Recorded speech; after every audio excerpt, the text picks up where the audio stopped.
गुरुर्ब्रह्मा गुरुर्विष्णुः गुरुर्देवो महेश्वरः गुरुः साक्षात् परब्रह्म तस्मै श्री गुरवे नमः। अरुण किरण जालैरंजिता सावकाशा विदित जप बटिका पुस्तिका भीतिहस्ता इतर कर वराढ़्या फुल्ल कल्हार संस्था निवसतु प्रतिबाला नित्य कल्याणशीला। आज मैं अत्यंत सुख का अनुभव कर रहा हूँ कि हरियाणा संस्कृत अकादमी एक बहुत ही पवित्र लक्ष्य की ओर बढ़ रही है।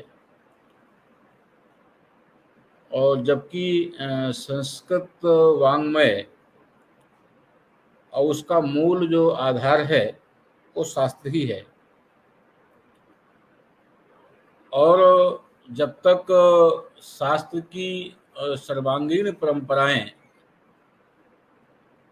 हम लोग समाज के समक्ष नहीं रखते हैं, तब तक शास्त्र को हम समाज तक सर्वतोभावेन उपस्थित नहीं करा सकते हैं।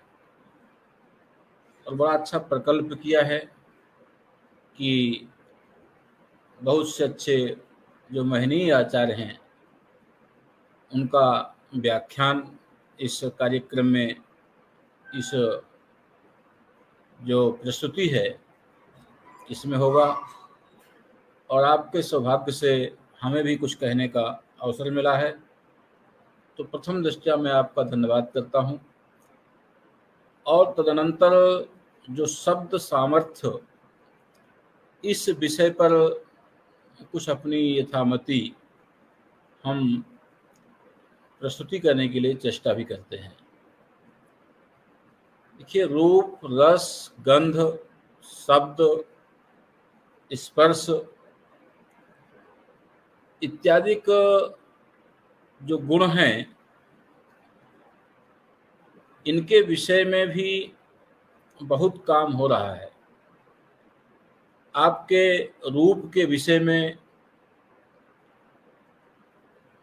जितने बिल्डिंग के नक्शे हैं, जितने भी प्रारूप हैं, जो एक क्रमवत्ता प्रदर्शित की जा रही है, रूप का काम है। रस के महात्म को आप समझ सकते हैं कि सारा जो जितने भी अस्त्र शस्त्र हैं, आयुर्वेद है, औषधियां हैं, ये सब रसीय महात्म पर हैं, रस के गुण पर हैं। स्पर्श का भी बहुत बड़ा महात्म लोक पर दिखाई पड़ता है। तो जब रूप का, रस का, स्पर्श का, इस सब गुणों की जो विशेष सत्ताएं हैं या इन गुणों के जो विशेष प्रयोग की विधियां हैं लोक पर प्रदर्शित हो सकती हैं, तो अगर ये माना जाए कि शब्द गुण ही है, तो गुणात्मक शब्द के भी प्रयोग के जो कौशल हैं उन पर हम अनदेखी नहीं कर सकते हैं। शब्द विज्ञान के भी महत्व को भी हमें समझना चाहिए। देखिए, ध्वनि विज्ञान एक अलग सत्ता है और शब्द विज्ञान एक अलग सत्ता है। और शब्द के सामर्थ्य को हमारे आचार्यों ने लिखा है पूर्व कारकवान क्रियार्थः, अर्थात जितनी कारकता है, जो कर्तृत्व है, वो पूर्व कारकवान क्रियार्थः, वहाँ बहुत से जो क्षमताएं हैं शब्द के महात्म में उपस्थित रहते हैं। ये बात मैं पूर्ण रूप से समझता हूँ। तो यहाँ तक जो सृष्टि विज्ञान है और जो सृष्टि विज्ञान के रहस्य को समझते हैं, उन्हें भी शब्द की जो सत्ता है, हमारे जीवन में कितना जो भौतिक जगत है या परमार्थ का जगत है, वहाँ कितनी शब्द की जो शक्तियाँ हैं, शब्द का सामर्थ्य है, वो कितना प्रविष्ट है, इस विषय में भी आपको अपना ध्यान देना चाहिए।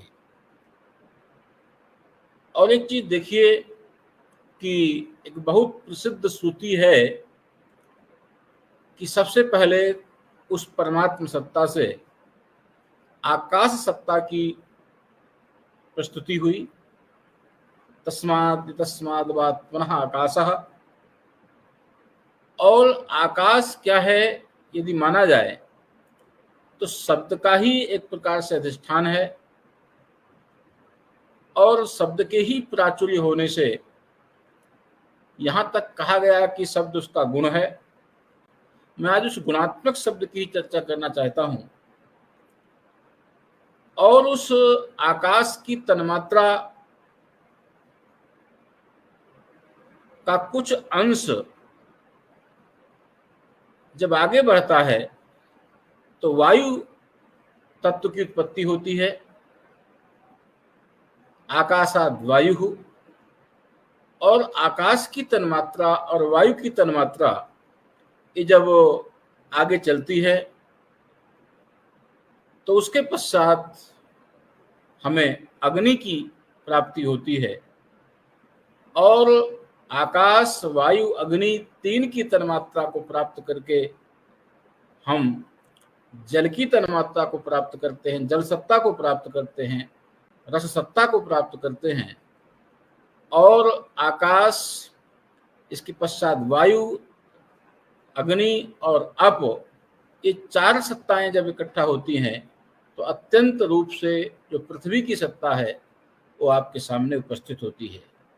तो ये निश्चित हम समझ रहे हैं कि सारे जीवन का जो व्यापकत्व है या सारे जीवन की जो व्यवस्था है वो निश्चित इन्हीं पंच तत्वों के आधार पर है। लेकिन वेद कहता है तस्य योनिम परिपश्यन्त धीराः। जो धीर लोग होते हैं वो मूल कारण का ही ध्यान करते हैं कि मूल कारण क्या है। तो इसी तरह से आकाश सत्ता मिलकर के ही वायु की सत्ता आती है, और फिर आकाश सत्ता मिलकर के ही आपकी अग्नि की सत्ता आती है, फिर जल की सत्ता आती है, पृथ्वी की सत्ता आती है। आपने देखा होगा कि आकाश के बिना जो शब्द तत्व है, जो गुणाख्य शब्द है, आकाश गुण का, आकाश का गुण है, उस गुणी सन्निधान के बिना न तो वायु की उत्पत्ति है, न तो तेज की, और न तो जल की, और न ही पृथ्वी की। तो जिस प्रकार से किसी वस्त्र में जो तंतु सब जगह प्रविष्ट होता है और उस वस्त्र के प्रति उसकी जो कारणता है वो कारणता मानी जाती है, उसी प्रकार से प्रत्येक कार्य सत्ता में कारणात्मना शब्द सत्ता आपकी प्रविष्ट है। समझ सकते हैं, न जल को समझ सकते हैं और न पृथ्वी के जो सर्वांगीण जो उसकी शक्ति है उसका अध्ययन भी आप नहीं कर सकते हैं। इस कारण से सब कुछ ये कहा हमारे यहाँ सर्वम वेदात प्रसिद्धिति की जो चर्चा मनु करते हैं वो क्योंकि सब जगह वेद ही प्रविष्ट आपका है। इसीलिए देखिए नसोस्ति प्रत्ययो लोके ये शब्दानुगमाद्रिते, ये ऐसा कोई ज्ञान नहीं है जहाँ शब्द की प्रतीति न हो। और एक भी शब्द सृष्टिवाद, शब्द का सारा संसार, इस रूप में भी आप शब्दात्मक जगत, शब्द का विवर्त कहिए, शब्दात्मक जगत कहिए, सारा का सारा ये जगत ही प्रविष्ट है। इसलिए वैदिक सिद्धांत के अनुसार बहुत ही जब विचार करेंगे तो वेद सत्ता ही यानी ज्ञान सत्ता ही सब जगह प्रविष्ट, आपकी सारी सत्ताओं में ज्ञान सत्ता की प्रविष्टि आपकी मानी जाती है। एक मैं निवेदन करूं कि ऐसा कोई कर्म नहीं है जो कर्म क्या है कि निष्फल हो। प्रत्येक कर्म की सार्थकता आपकी है, इसमें किसी प्रकार का कोई भी संशय आपका नहीं है, चाहे वो सकाम कर्म हो चाहे निष्काम कर्म हो। आपके मन में एक बात आएगी कि निष्काम कर्म का कोई फल ही नहीं है, क्योंकि फल को उद्देश्य करके उसका विधान ही नहीं है। तो देखिए फल का फल नहीं है ये अलग बात है, लेकिन मैं ये समझता हूं कि ऐसा कोई कर्म है जिसका नहीं है, जिसका फल ना होता हो। निष्काम कर्म का तात्पर्य है फलासक्ति नहीं है, आप फल में आसक्ति नहीं है, आप फल प्राप्ति होगी इस उद्देश्य से काम नहीं करते हैं। लेकिन जो फल की उपेक्षा करके मदीयम कर्म अस्ति, मेरा कर्म है तो मुझे करना चाहिए, या जो शास्त्रीय विधान है ऐसा विधान आपको करना चाहिए, इसलिए उस कर्म का और भी बहुत बड़ा फल है। तो एक चीज ध्यान दीजिएगा कि कर्म अकर्म विकर्म ये सब के सब परिभाषित शब्द आपके हैं। ऐसा नहीं है कि आप जो करते हैं सामान्यतया उठना बोलना बैठना ये सामान्य क्रियाएं हैं, लेकिन हमारे शास्त्र व्यवस्था के अनुसार कर्म वही है जो वेदानुकूल विधि के अनुपालन में है। ठीक विपरीत है, विकर्म है। इस तरह से अकर्म का भी विधान किया गया, विकर्म का भी विधान किया गया। और जो निष्काम कर्म है तो स्वर्ग कामो यजेत, यहां तक फल की प्राप्ति आपकी आती है। आपके सारे वाक्यों में, मीमांसादि वाक्यों में स्वर्ग कामो यजेत, इसके अंतर सबसे उच्च प्राप्ति को, स्वर्ग काम की प्राप्ति के बड़े कोई प्राप्ति का विधान आपका नहीं है। पुत्रष्टि याग, अन्य जो भौतिक सुख हैं उन्हीं की जो इष्टियां हैं, प्राप्त इष्टियां हैं, उनका विधान है। लेकिन सकाम कर्म की जो सबसे बड़ी उपलब्धि है, वो सकाम कर्म की सबसे बड़ी उपलब्धि स्वर्ग काम तक ही विचार की जाती है, वहां तक बताया जाता है। लेकिन जो स्वर्ग के ऊपर, क्योंकि देखिए जो प्रतिपाद्य अंश होता है वो महनीय अंश होता है, तो भूर्भुवः स्वः, यहाँ तक तो आपकी स्वर्गलोक की प्राप्ति बता दिया। अंतरिक्ष की प्राप्ति तो कर्मानुसार ही है, बड़ा स्पष्ट है। जहाँ पर नरकादियों की व्यवस्था का परिगणन किया गया है अंतरिक्ष के रूप में, अन्य भी अवान्तर सुखों की परिकल्पना भी वहाँ लोगों की कल्पना की गई है। और कर्माराध्य प्राप्ति के बाद स्वर्ग कामो ये से अच्छा कोई वाक्य आपके यहाँ उपलब्ध नहीं होता है। लेकिन हम जब अन्य ग्रंथों का अध्ययन करते हैं तो अनमित्तेन कामेन, वहाँ पूछा कि जनः महा तपः सत्यम इत्यादि लोगों की प्राप्ति, इत्यादि लोगों की प्राप्ति कैसे होती है। इस लोगों की प्राप्ति के लिए एक ही बात कहा, अनिमित्तेन कामेन, अर्थात जो अनिमित्त काम है, माने निष्काम कर्म के द्वारा हम जनः तपः, जनः तो एक प्रकार का प्रलय काल में भगवान सबको लेकर के वहाँ विश्राम करते हैं, ऐसा वहाँ विधान किया है। और इसके पश्चात महालोक की प्राप्ति है। आचार्य श्रीधर व्याख्यान करते हैं एतद उपलक्षणम, ये उपलक्षण है, बल्कि सत्यादि लोगों की प्राप्ति, सत्य लोक की जो प्राप्ति है वही प्राप्ति अनिमित्त काम से ही प्राप्त होती है। तो ये विचार किया कि इसलिए हम कह सकते हैं कि ऐसा कोई कर्म नहीं है, चाहे वो सकाम हो चाहे निष्काम हो, जिसका कोई न कोई फल आपका बैठा है। इसलिए देखिए श्लोक बड़ा प्रसिद्ध है, अकामः सर्व कामो वा मोक्ष कामो उदारधीहि। जब अकामः फिर सर्व कामः, फिर मोक्ष काम की प्रतिपत्ति नहीं करनी चाहिए। जब अकाम ही यदि मोक्ष का साधन होता तो अकामः सर्व कामो वा मोक्ष कामः को अलग से व्यवस्थित नहीं करना चाहिए, लेकिन मोक्ष काम को अलग किया है। तो सकाम की प्राप्ति स्वर्गादि तक सीमित है। सकाम कर्म का विधान स्वर्ग तक उसका विधान है, और निष्काम कर्म का विधान तदुपरि जो लोगों का विधान है। और इन सबसे जो विलक्षण है, सबसे विलक्षण जो बात है आपका, कि जो ज्ञान ते ज्ञानान्न मुक्ति का जहाँ विषय बनता है वो मोक्ष काम, और वो मोक्ष काम को भक्ति द्वारा या ज्ञान के द्वारा प्रतिपत्ति का विधान किया गया है। तो इस तरह से हमें जो सहज सुख की प्राप्ति होती है, इस सहज सबकी सुख की प्राप्ति ये वेद के द्वारा ही है, वेद का ही सामर्थ्य है। वेदात्मना जो कर्म का विधान है वो वेदात्मना, क्योंकि कर्म स्वैच्छिक नहीं होता है। जिस प्रकार से हिक्का न पुण्याय न पापाय होती है, हिक्का छिक्का जिसका न विधि है न निषेध है, वो कर्म या प्रत्यवाय निषेध कर्म जब कुछ भी नहीं है, वो पुण्य के लिए भी नहीं होता है, पाप के लिए भी नहीं होता है। लेकिन जो विधि का अंश है, विध्यंश है, वेदानुशासित है, उस वेदानुशासित का विधान क्या होता है, स्वर्गादि लोकों का होता है। और वेदानुशासित जो निष्कर्म का विधान है, और उस निष्कर्म की विधि का विधान भी आप तप करते हैं, किसी उद्देश्य से नहीं करते हैं, केवल प्रीत्यर्थ लोक कल्याणार्थ करते हैं, उसका फल तो अनंत अनंत गुणा है, गुणित है। ये विचार आपको करना है। तो मित्रों, मैं एक ही बात कहना चाहता था कि शब्द सब जगह है, यावत कर्मानुष्ठान है वो वेदाधारित है। तो वेद का ही सारा का सारा सामर्थ्य है जो बहुत से सूक्ष्म शक्तियों को देखता है। अब मैं आपके सामने, ये तो बात हो गई हमारे जो वैदिक क्रियानुष्ठान है उनकी बात हम चर्चा करते हैं। एक चीज, बहुत एक श्लोक आपको मालूम पड़ रहा होगा, बहुत प्रसिद्ध श्लोक है, नत्तावसाने नटराज राजो। आगे आप समझ रहे हैं, मैं उस श्लोक को पूरा नहीं कर रहा हूँ।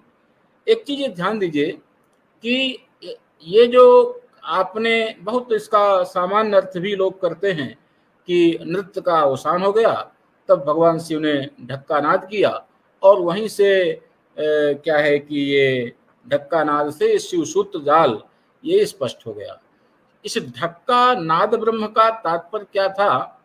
इस नाद ब्रह्म का तात्पर्य इतने था कि सनकाद सिद्धांत धर्तु कामा, मुख्य प्रयोजन तो वहीं लिखा है कि व्याकरण इसका प्रयोजन नहीं था, सनकाद सिद्धियों की उद्धार ही उसका प्रयोजन था, लेकिन अनुसंगतः व्याकरण की निष्पत्ति वहां हो गई। ये इस नंदकेश्वर कृत जो आपकी काशिका है, उस काशिका में इस प्रकार का अभिप्राय मिलता है, इसका बड़ा स्पष्ट है। लेकिन इसको थोड़ा से आप उपमन्यु के आधार पर जब विचार करेंगे, तो उपमन्यु कहते हैं कि देखिए, पहले बड़े से बड़े गूढ़ाभिप्रायों को नृत्य के माध्यम से उसका उपाख्यान, योग की शिक्षा, कुंडलिनी जागरण की शिक्षा, अन्य भी जो गूढ़ से गूढ़ तत्व हैं, क्योंकि जो गूढ़ तत्व हैं, मोक्ष है, आत्मा का उपदेश है, वो असकृत होता है लेकिन बहुत ही रहस्यात्मक होता है, अभिधा में उसका उपदेश नहीं किया जा सकता है। तो इसी तरह से उन लोगों ने क्या किया कि उस अभिप्राय को, नृत्य का मतलब क्या है? उच्चारण नहीं, नृत्यम गात्र विक्षेपा, केवल गात्र की जो मुद्राएं हैं, जो सामुद्रिक शास्त्र की मुद्राएं हैं, अन्य चेष्टाएं हैं, उन मुद्राओं के माध्यम से ही क्या उपदेश का विधान किया जाता था। लेकिन कालांतर में जो बुद्धि है, लोगों के पास धिषणा है, उसका ह्रास हो गया, और ह्रास होने के कारण जब कोई व्यक्ति संकेत विधि से समझने में अक्षम हो, तो उसको समझाने के लिए हमको वाक् विन्यास की आवश्यकता होती है। अर्थात जब गूढ़ाभिप्राय को उपदेश करने में या ग्रहण करने में लोग नृत्य से अक्षम हो गए, तब उस अवस्था में नृत्य के बाद हमको क्या एक वाक् विन्यास की आवश्यकता पड़ी। तो वाक् विन्यास की आवश्यकता के लिए इन शिव सूत्र जाल का भगवान ने निर्माण किया, सारी मातृका शास्त्र का यहाँ विधान किया। अब ये जो मातृका शास्त्र है, इस मातृका शास्त्र का, मातृका शब्द का अर्थ हमारे यहाँ अल्पा माता मातृका, अर्थात जहां अत्यंत सूक्ष्म रूप में शक्ति का निबंधन किया गया है, विश्वस्यास शक्ति निबंधनी, सारे विश्व को संचालन में समर्थ जो शक्ति है, उन शक्तियों का जहां निबंधन किया गया है, उसी शक्ति का नाम क्या है? मातृका शक्ति है। आपको एक बहुत मैं विचार करता हूं कि जैसे एक शब्द आता है हमारे यहाँ त्र्यंबक, तो जो वैयाकरण है वो लोग समझते हैं कि अभि धातु का अर्थ क्या है? शब्द ही है। अभि धातु का अर्थ शब्द ही है आपका, इसके अलावा कोई दूसरा उसका अभिप्राय नहीं है। तो यहाँ पर कि तिस्रः अम्बाः यस्य स त्र्यंबकः, यही उसकी व्युत्पत्ति है। और अभी शब्द का मतलब जहां पर तीन मात्राएं हैं, तीन शब्द जहां पर हैं, तीन मात्रिकाएं हैं, उन तीन मात्रिकाओं का जो समुदाय जहां पर है, उस समुदाय का नाम क्या है? त्र्यंबक है। अर्थात अकार, उकार, मकार, ये तीनों, चाहे आप सखंड और इसको स्थूल दृष्टि से देखते हैं तो आकार की मात्रा परिलक्षित होती है, उकार की मात्रा परिलक्षित होती है, मकार की मात्रा परिलक्षित होती है, जिसको हम क्या कहते हैं? ब्रह्म कहते हैं। वस्तुतः अखंड वृत्ति से जब इसका करेंगे, इसको हम लोगों के यहाँ तारस्वर कहा गया है। क्या कहा गया है? तारस्वर। तो ये तार के द्वारा इसको तारानुसंधान, नादानुसंधान, जहां पर किसी प्रकार की क्रमवत्ता की प्रतीति नहीं होती है, केवल एक अनाहत अनाहत अनाहत भाव की प्रतीति होती है, ऐसा जो ये क्रम है यही आपका त्र्यंबक है। और यह त्र्यंबक संसार को बनाता भी है और संसार का उपसंहार भी करता है। और मध्यादि की जो अवस्था है, इसके अंतःपाती जो शक्तियां हैं, उन सारी शक्तियों का हम अनुसंधान भी करते हैं। और इसी के बाद ओंकार से अथवा अकार से, अकारो वही सर्वाभाक, अकार से सारी वाणियों का अकार और ध्वनि, इन सब का जब मिश्रण होता हुआ तो इकार ध्वनि, फिर ध्वनि का खेल हुआ तो उकार के रूप में। इस प्रकार से री री इत्यादि जो आपकी सारी मात्रिकाएं हैं, इन मात्रिकाओं का एक एक करके आप जो है विन्यास किया गया। और सारी मात्रिकाएं, शब्द का जो सामर्थ्य है, इस एक एक मात्रिका सारे संसार की निबंधन कारिणी हो गई, सारे संसार को बनाने वाली हो गई। यदि आप आगम शास्त्र पर देखेंगे तो जिस प्रकार से आपने भूमंडल के परिमाण की बात की, इसके बाद भुवः मंडल के परिमाण की बात की, स्वह मंडल के परिमाण की बात की, उसी प्रकार से आकार का लोक है, दीर्घ आकार का लोक है, तो इस इकार लोक है, उकार लोक है, एतत् नामना विधेय, इस सबके सब लोकों की कल्पना है। अकार धाम, इकार धाम, उकार धाम, इस सब वहाँ का एक अचिंत वैभव आपको प्रस्फुटित किया गया है। एक बात मैं आपसे, भाई तो बात हमारे आपके शब्द की महिमा की बात है, मैं जो कहना चाहता हूँ कि हर व्यक्ति, देखिए आज के युग में बहुत से साधन क्या है वो पवित्र उपलब्ध नहीं है। जैसे यज्ञ याग आदि का विधान है, उसमें हर द्रव्य का प्रतिनिधित्व है, लेकिन आज का कोई प्रतिनिधि द्रव्य मेरी दृष्टि से विहित नहीं है। कोई भी यज्ञ हो जिसमें यहाँ की सोमयाग में पूती का है, और खदिर इत्यादि का भी, खदिरा भाव बर्बुरम सात, बर्बुर इत्यादि का भी प्रतिनिधि द्रव्य के रूप में विधान किया गया है।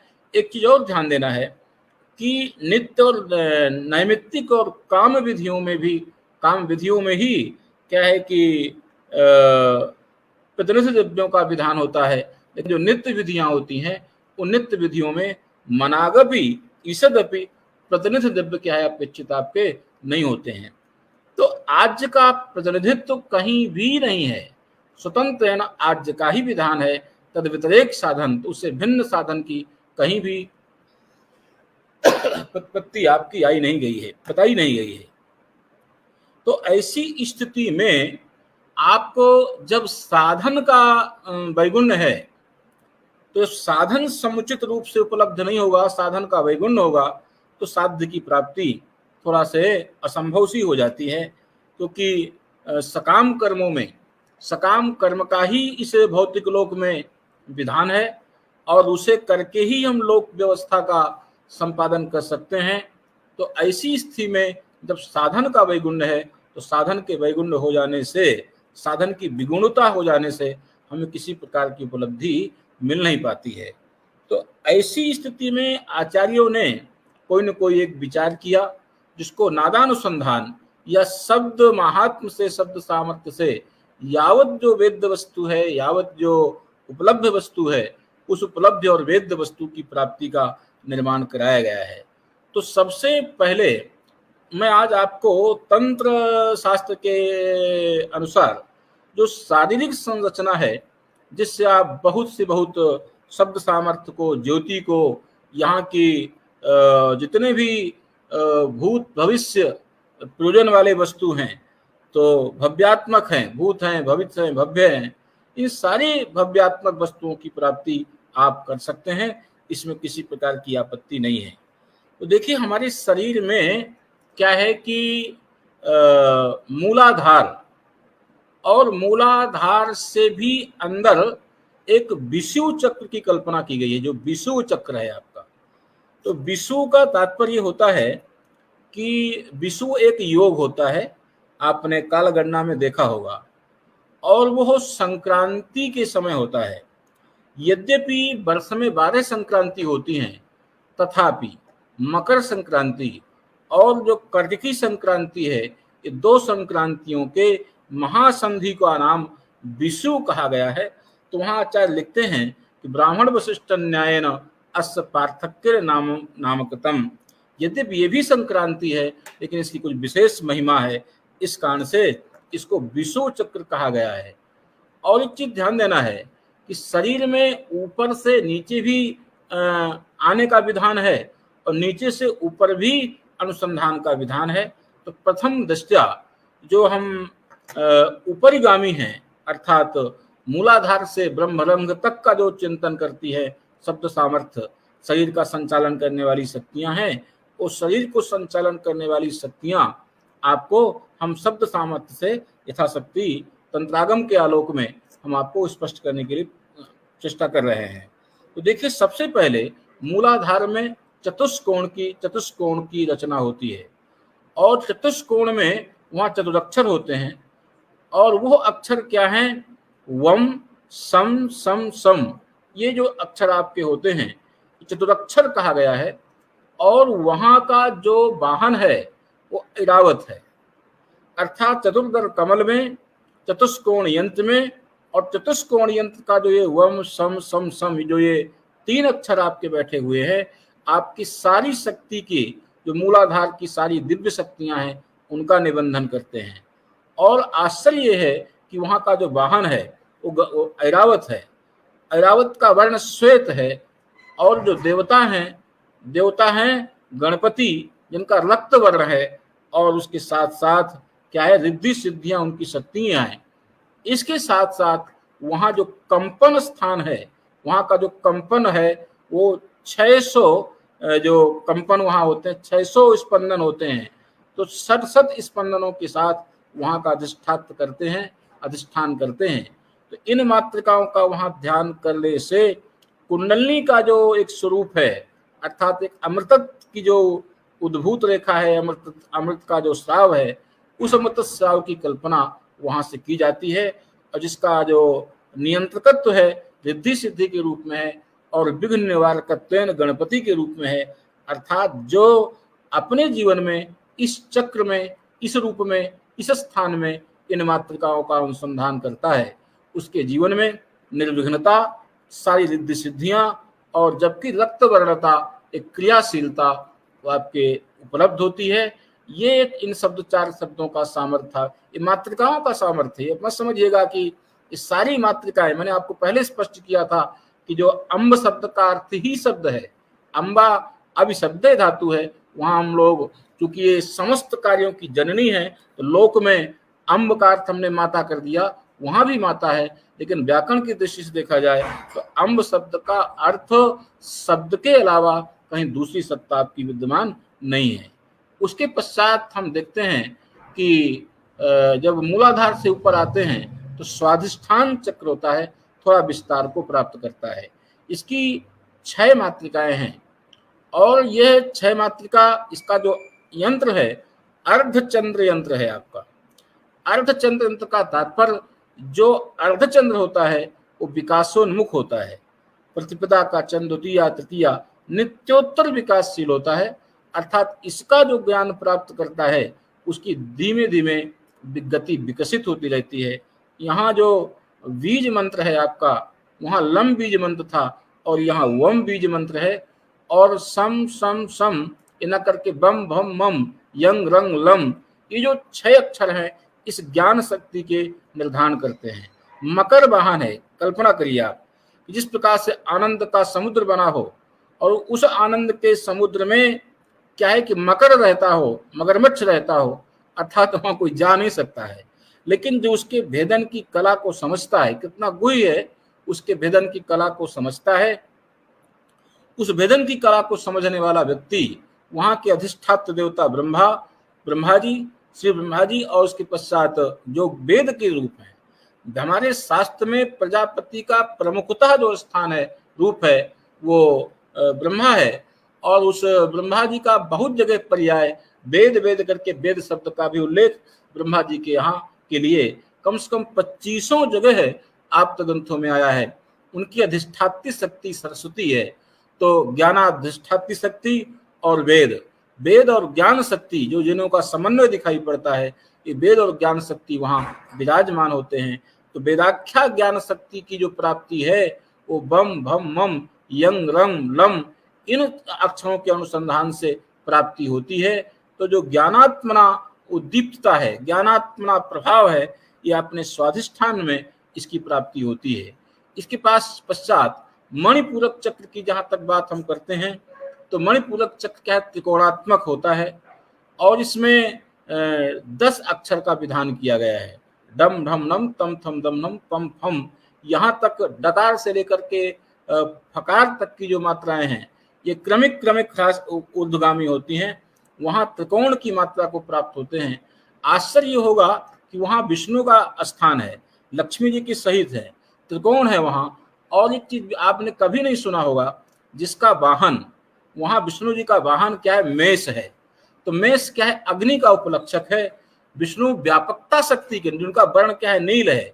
तो कांति जो संचालकत्व है, जो लक्ष्य है, चिन्ह है, सौंदर्य है, उस सौंदर्य सत्ता, व्यापक सत्ता के साथ मिलकर के अग्नि सत्ता के साथ जो हवनात्मक है, यज्ञात्मक है, अग्नि सत्ता हवनात्मक है, यज्ञात्मक है, उसी यज्ञात्मक सत्ता के साथ जो लक्ष्म चिन्ह है आपका, एक अपरिमित सौंदर्य का प्रतीक है, और जो व्यापक सत्ता है, वो आप उस व्यापक सत्ता को इन 10 मात्राओं के माध्यम से आप प्राप्त कर सकते हैं। इसके पश्चात देखिए आपका जो अनाहत आता है, वो अनाहत वो षटकोण का है और 12 अक्षर का है। का से लेकर के ठा तक इसके जो अक्षर हैं, अर्थात कवर्ग और चवर्ग और टा ठा, ये 2 अक्षरों के साथ वहाँ जो 12 अक्षर है, 12 अक्षरों के साथ उसकी सत्ता की जो और वहाँ का वाहन देखिए बड़ा हरिण वाहन है। ये प्राणाधिष्ठात्र देवता है। प्राण का जो नियंत्रण है ये 12 अक्षर करते हैं और उनका जो हरिण उसका वाहन है। पार्वती उनकी शक्ति, तप उनकी शक्ति है और परम शिव जो उनके अधिष्ठात्र, और परम शिव का जो स्वरूप है वो स्वर्णिम है अर्थात अत्यंत देदीप्यमान तेज है। इस प्रकार से जो प्राणाक्षा शक्ति को बल देने वाली शक्ति है, इन 12 मातृकाओं के साथ हम प्राप्त करते हैं। और एक चीज और ध्यान देना है कि जो 16 मातृकाएं आपकी हैं, आप आ ई, यहाँ पुलुत का विधान यहाँ किसी कारण से नहीं किया जाता है, केवल दीर्घ और ह्रस्व का विधान होता है। ये 16 मातृकाएं जो आपके ये आज्ञा चक्र में, नहीं क्या कहते हैं इसको, गले के पास आज्ञा बोलते हैं ना, इसमें क्या बोलते हैं, इसको बोलते हैं नहीं, इसको कुछ बोलते हैं, इसके पास भूल रहा है मेरे को, तो अनाहत और ये इसको क्या बोलेंगे। तो इसके बाद अपने आप मुझे थोड़ा सा विस्मित हो रहा है, आप लोग अपने आप ध्यान कर लीजिएगा। तो इस प्रकार से ये जो आपका ये चक्र है आपका, तो इस चक्र में 16 शक्तियां आपकी विद्यमान होती हैं और ये प्राणाक्षा शक्ति आपकी यहाँ रहती है। जीव प्राणाक्ष शक्ति से जीव शक्ति रहता है और इसका जो वाहन है हस्ती है। ऐरावत का स्वरूप अलग है, हस्ती का स्वरूप अलग है। और हकार मात्रा की, इसको बोलते हैं विशुद्धि चक्र, इसको बोलते हैं विशुद्धि चक्र। इस विशुद्धि चक्र में हकार जहाँ रहता है, इस हकार में क्या है कि प्राण शक्ति के साथ जो जीव शक्ति है, इसका अत्यंत स्फटिक सन्निधान की तरह उसकी प्राप्ति होती है। तो ये आपका जीव धारण, जब इतने इतने क्रम अक्षर विन्यासों को आप शरीर में दृढ़ कर लेते हैं, आपके शरीर की जो काय है, क्योंकि 2 अवस्था शरीर की बताई, एक देहावस्था, एक शरीरावस्था। तो देह उपचय, उपचय वृद्धि, जब तक शरीर बढ़े तब का उसका नाम देह। और क्योंकि जायते अस्ति विपरिणमते और क्षीयते ह्रस्यते नश्यति, यही 6 भाव विकार आपके हैं। तो जब तक वर्धते का अनुसंधान आपके साथ हो रहा है, तब तक ही आप क्या है कि देहधारी हैं। और जिस अवस्था में ह्रस्यति नश्यति इस क्रम को आप जब प्राप्त करते हैं, तो उस अवस्था में आप देहधारी नहीं है, आप शरीरधारी हैं। क्योंकि श्री हिंसायाम जो विनाशगामी है, देह क्या है, वृद्धिगामी है, और शरीर क्या है, विनाशगामी है। ये दोनों बातें वहां स्पष्ट होती हैं, तो उसकी अवस्था आपकी मानी जाती है। इसके पश्चात ये जब सारी शब्द शक्तियां, शब्द सामर्थ्य आपके नस नस में, शरीर में प्रस्फुरन होते हैं, तो जीव का भी धारकत्व अत्यंत प्रबल हो जाता है, आयु बढ़ती है। ये भी एक प्रकार के आप किसी प्रकार की द्रव्य का वैगुण्य नहीं है। आपकी सावधानी, आपकी शुचिता, आपके मन का दृढ़ भाव, यही अपेक्षित है। यहाँ द्रव्य की अपेक्षा नहीं है, हमेशा निरपेक्षित साधन क्रिया है। आपको देखिए, और किसी विधान का इस समय विधान नहीं हो सकता है, लेकिन जो यागी विधि है, अंतर्यागी विधि, इसको क्या बोलते हैं हमारे शास्त्र में, इसे भी याग ही कहते हैं, अंतर्याग कहते हैं। इस अंतर्याग के विधान से किसी भी द्रव्य वैगुण्य की कल्पना आप नहीं की जा सकती है। इसके बाद आप आज्ञा चक्र में जाते हैं। ये 2 अक्षर आपके हैं, हंग छम। छम आपका संयुक्ताक्षर है। जिस प्रकार से 2 शक्तियों को मिला देने से अनंत शक्ति सामर्थ्य बढ़ता है, उसी प्रकार से यहाँ भी देखना है कि हकार और छकार ये 2 मात्राएं। एक चीज ध्यान दीजिएगा, लिंग यंत्र इसका है। हमारे शास्त्र में, तंत्र शास्त्र में, जो ऊर्ध्व पुंज है, प्रकाश का ऊर्ध्व पुंज, तो ऊर्ध्वगामी प्रकाश का ही नाम क्या है, लिंग कहा गया है। उसी की लिंग के रूप में परिभाषा हमारे रूप में जानी जाती है। इस तरह से, क्योंकि ये सामान्य जो लोग की हम लीनम अर्थम गमेत इत्यादि व्युत्पत्ति से जो समझते हैं अलग बात है, लेकिन तंत्र शास्त्र में ऊर्ध्वगामी जो प्रकाश है, परा प्रकाश है, उस परा प्रकाश का नाम ही क्या है, लिंग है। और वहां पर उसका जो वाहन है, गुरु स्थान है, उसमें गुरु बैठते हैं, और गुरु का वाहन क्या है, नर है। ये कितनी बात है कि जो सम्यक जो स्वाभाविक ज्ञान है लिखा, जिसमें ज्ञाने स्वाभाविको अनर्थः शास्त्रस्यास्य प्रयोजनम, जो स्वाभाविक ज्ञान है, जिसमें जो सीधा मुक्ति के प्रति कारण है। तो मैंने आपको देखिए कि बता, स्वर्ग काम वेदानुशासन है आपका, तपह तक ही जो कर्मानुसंधान का कर्मान निबंधन मिलता है, जो शास्त्रों के द्वारा प्रतिपादित है। लेकिन जो ज्ञान राशि है, वो ज्ञान राशि जहाँ पर स्वाभाविक ज्ञान है, नैसर्गिक ज्ञान है, उस नैसर्गिक ज्ञान वैषयिक ज्ञान नहीं है। जो विषय को आधार बना करके ज्ञान इच्छा क्रिया की बात करते हैं, वो ज्ञान नहीं है। तो सर्वथा रीति ज्ञानान्न मुक्ति इत्यादि का जो विषय बनता है, वो गुरु के अधीन होता है। इसलिए गुरु लोग क्या है कि शक्तिपात इत्यादि के द्वारा, शक्तिधान के द्वारा वहां पर एक अद्भुत ज्ञान का आधान करते हैं। इसलिए उसका वाहन क्या है, नर है, ज्ञान शक्ति उसकी है। कितनी विचित्रता बात, प्रणव बीज है। तो जब प्रणव बीजता वहां चली जाती है, तो प्रणवानुसंधान, प्रणव को धारण करने का सामर्थ्य बिना गुरु के नहीं है। इसलिए हम कहते, हमारे बहुत मार्मिक रहस्य है, बाजार में बैठो वो बुम चिल्लाओ, तो उससे कुछ होने वाला नहीं है, बल्कि वैगुण्य होने वाला है। प्रणव का जो, इसको हम तारस्वर कहते हैं, उस तारस्वर का जो अनुसंधान है, वो बिना गुरु के, बिना प्रकाशाख्या शक्ति के, यम प्रकाशम उपासते, जिसकी भर्तरी ने बहुत लंबी चर्चा किया है। तो प्रकाश भी कहा, शक्ति कहा, उसको कैवल्य भी कहा, कई चीजों में अलग अलग उसका निबंधन करते हैं। ये सारी बातें आपको जो आज्ञा चक्र है, वो गुरु के सन्निधान में प्राप्त होती हैं, और गुरु वो तेजस गुरु, उसकी प्राप्ति होती है। अब ब्रह्म रंग में जब आप पधारेंगे, तो वह 1000 मातृकाओं का, ये जो आपकी 50 मातृकाएं हैं, का दीक्षांत वर्णता है, इनकी 20 आवृत्ति करके जब 1000 मातृकाएं होती हैं, तो 1000 मातृकाओं का सहस्त्र दल कमल जब आपके ब्रह्मांड में खिलने लगता है, तो उसी अवस्था में पूर्ण चंद्रमंडल, आनंद समुद्र, और आनंद समुद्र के अनंतर वहां पर चित घनसार मंडल, चिन्मय मणिद्वीप, और उस कल्प वृक्ष में अव्याकृत ब्रह्म सिंहासन होता है।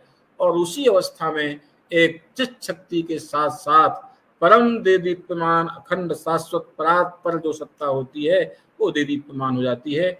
उस सत्ता के साक्षात्कार करने के बाद यस्मिश्च विज्ञाते सर्वम विज्ञातम भवति, जिसके जान लेने के बाद संसार का कुछ भी वेद्य बचता नहीं है। यावत विगलित वेद्य विद्यांतर होकर के, निर्विषय होकर के, निरात्मना होकर के, क्योंकि जो सारे अनुसंधान हैं, देखिए सुख और दुख ये 2 चीजें हैं। तो दुख तो आपका हमारा धर्म ही नहीं है। दुख की प्रविष्टि कहाँ तक है, स्वप्न तक है। निद्रा में, सुसुप्ति में दुख किसी को हुआ हो तो अनुभव का विषय नहीं बनता है।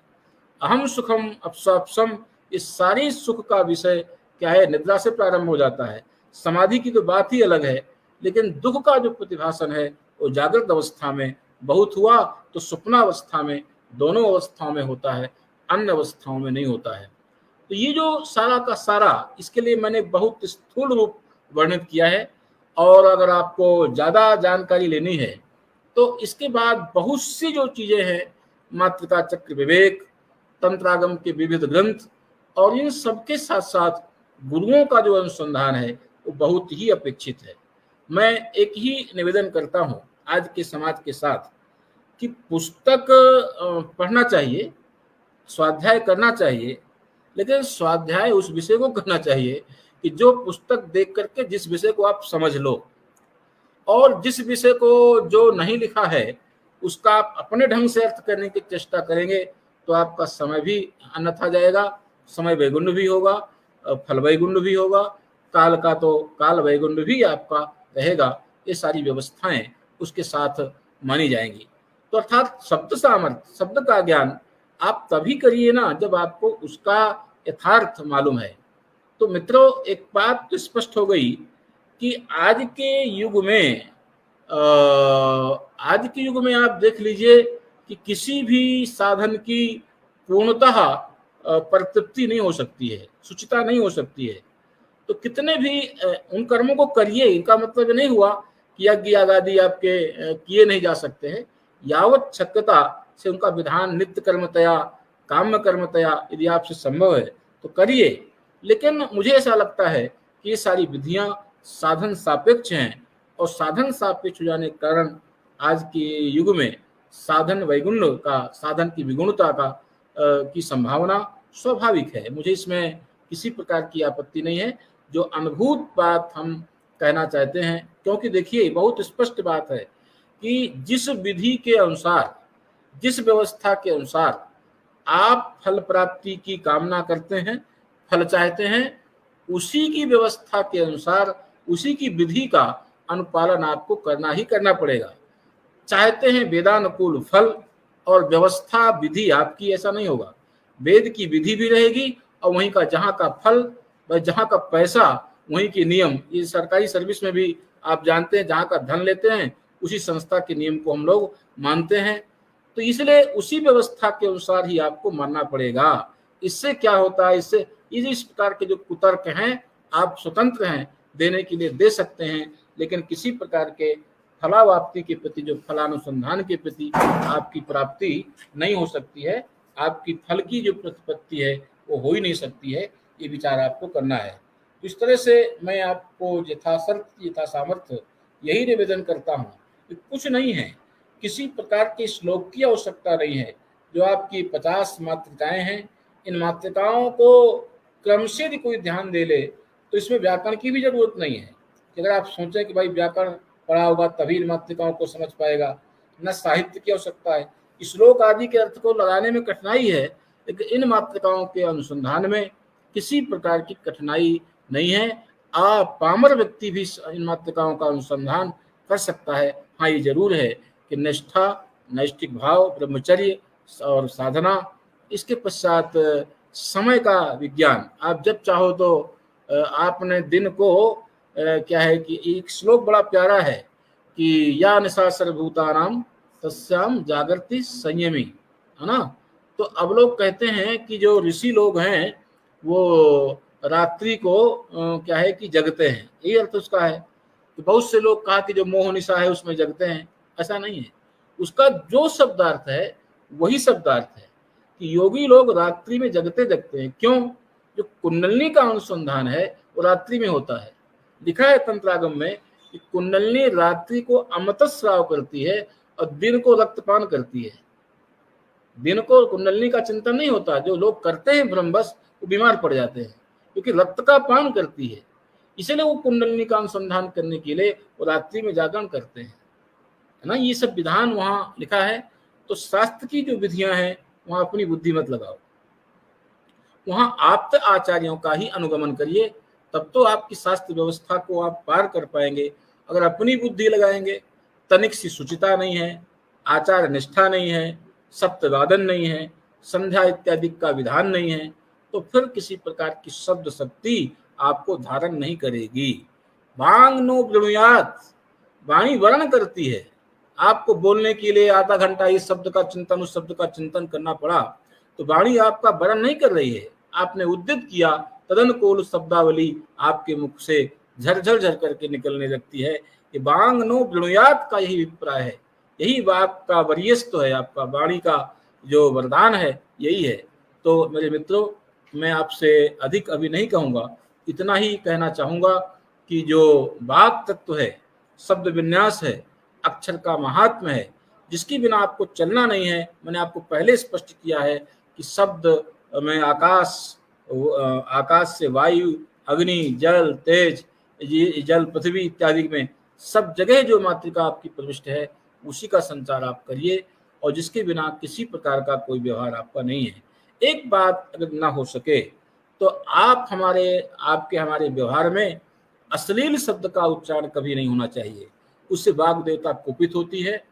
अपशब्द का उच्चारण एक व्याकरण की दृष्टि से असाधु शब्द का उच्चारण होता है अन्यदित, लेकिन जो हम अमर्यादित शब्दों का उच्चारण करते हैं, उससे प्रत्येक वाक अक्षर अक्षर वाग देवता के रूप में है। ऐसा कोई अक्षर नहीं है जहाँ वाग देवता आधार शक्ति अनुस्यूत ना हो, और उसको जब हम अपशब्दों में माने अश्लील शब्दों में उसका प्रयोग करते हैं, तो उससे पुण्य का वैभव, आयु का वैभव, ये सब नष्ट हो जाता है। इसलिए वाग शब्द को का स्खलन, वाग स्खलन या अपशब्द का उच्चारण, अश्लील शब्दों का उच्चारण किसी भी शब्द पुरुष का विषय नहीं बनता है। तो आप यदि इन मातृकाओं का अनुसंधान न करें तो कम से कम वाग संयम, जो व्यवहार में बहुत ही उपयोगी है, व्यवहार में बहुत ही उपयोगी है। स्वागत का अर्थ ही है कि स्वागत के लिए कोई दूसरा पदार्थ नहीं बताया गया है, वाणी से ही स्वागत का विधान किया गया है। जो सुधामयम वाक्यमुवाच, जो सुधामुच वाक्य का प्रयोग करता है, वही स्वागत की पद्धति माना जाता है। इसलिए अपने शब्द का सामर्थ्य इतना है कि जो आपके हर जीवन में व्यवस्थापक है, हर जीवन का नियंत्रक है। और इतना ही कह करके आप सबको मैं यथाशक्ति प्रणाम करते हुए अपनी वाणी को विश्राम करूँगा। नमोस्तु रामाय सलक्ष्मणाय दिव्ययुतस्य जनकात्मजाय नमोस्तुतेन्द्रमालेभ्यः नमोश्चन्द्रार्कमुत्करेभ्यः सर्वेभ्यो प्रणामः। नमस्कारः।